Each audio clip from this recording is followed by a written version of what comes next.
Rusia shpall armpushim në Ukrainë për të shënuar ditën e fitores mbi nazizmin. Ministria ruse e mbrojtjes shpalli një armpushim të njëanshëm në Ukrainë të premten dhe të shtunën me rastin e 81 vjetorit të disfatës së Gjermanisë naziste në luftën e dytë botërore, por paremëroi se do t'i kundërpërgjigjej Kievit nëse ai përpiqet të priste festimet e ditës së fitores. Presidenti i Ukrainës Volodymyr Zelensky tha në përgjigje se vendi i tij do të respektonte arpushimin duke filluar nga ora 12 e të mërkurës dhe do të përgjigje veprimeve të Rusisë në të njëjtën mënyrë që nga ai moment. Ai nuk përcaktoi një datë përfundimi për armpushimin, ndërkohë rusët vazhduan dërgimin e droneve dhe 22 persona u plagosën.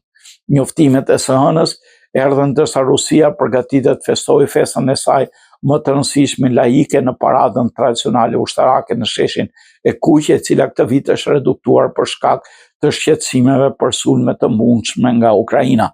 Raportet pak konfirmuara nga mediat lokale thanë se një ndërmarrje e mbrojtjes, një kolegj lokal, një qendër tregtare dhe ndërtesa banimi ishin dëmtuar nga ataket ruse. Ministria ruse e mbrojtjes thatë martën se forcat e saj kishin shkatruar 289 dronë. Ukraina, sipas saj, dronët janë interceptuar gjithashtu në gatishullinë Ukrainës të aneksuar të Krimes dhe mbi detin Azov. Ministria ruse e mbrojtjes deklaroi se nëse Ukraina do të përpiqej të prishte festimet së shtunës, Rusia do kryente një sulm masiv me raketa në qendër të Kievit.